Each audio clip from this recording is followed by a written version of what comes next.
So I was talking to my friend the other day, and he said, Bob, he said, you need to get some of these really cool rigid lights for your Raptor. They're really nice. They're off-road lights. They make off-road lights and driving lights. So I went out and got the rigid Radiance pod and the Radiance scene. And let me show you what the scene and the pod. I don't remember if these are just the pod and this is the scene. This one's more of a driving light. These are more of a floodlight for off-road use. So I didn't want to do a video on installing them because there's a lot of videos out there. As a matter of fact, Specialty Performance Parts, John Treschler, puts out some really good videos on how to install their kits that they sell. And their kits come with the lights and the harnesses and the plugs, or at least the plug supplies. You have to pin them yourself using a crimping tool. His videos are really good, but there's a couple things that I really wanted to point out that I think is very important. So let me grab the pins and the crimping tool and let me show you. All right, so what I wanted to show you on these kits come with these little pins. Some of them are female, some are male. It doesn't really matter. They're configured the same way though to crimp onto the wire. When you're crimping onto the wire in the Raptor, depending on which wire you're connecting to, when you're connecting to the auxiliary switches, some of them are heavier gauge than others. The 5 amp wires are very thin. John points out in his video, but I wanted to point it out again. When you crimp these wires on, and the wire actually is crimped by this middle set here, the wire is very thin, and these connectors don't grab very well. So he recommends that you strip that wire back a little bit further and fold it over. I found it's very important. I tried it without it, and these things just pulled right off. So when you're hooking the wire up to these little connectors, strip off extra, fold it over, and then crimp it on.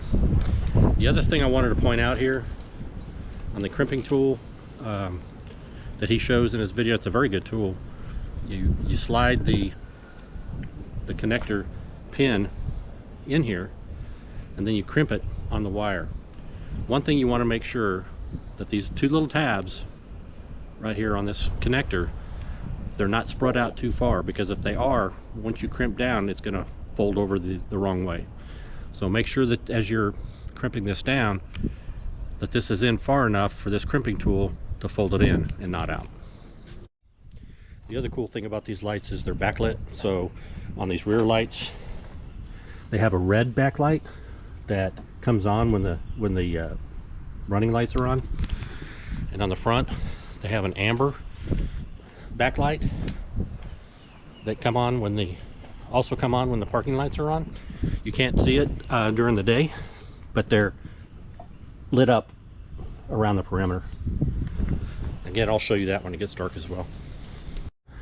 All right, so it's a little darker out now, so I can show you these backlights on these rigid lights that are hooked into the truck's parking lights. So unlock. You see the red backlights?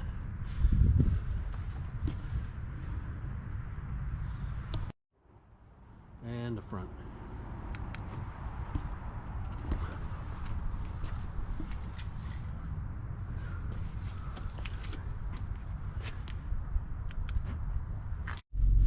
Alright guys, it's dark now. I can go ahead and show you how well these lights work and what a difference the reverse lights look and the front off-road lights look. So here we go.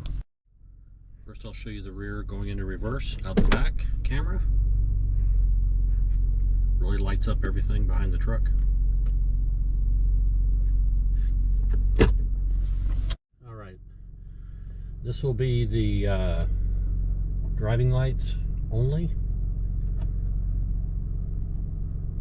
Those are the dimmer of the two types of light that are on there, and then these are the two pair. So you can see how it really lights everything up. So I'll go ahead and turn on the headlights and then show you the off-road lights. You can see how it makes a significant difference. That's it. All right, here's another quick view of the lights. These will be the 2 pair, the 4 brighter lights.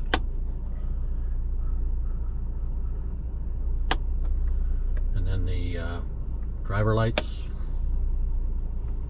I need to align them a little bit.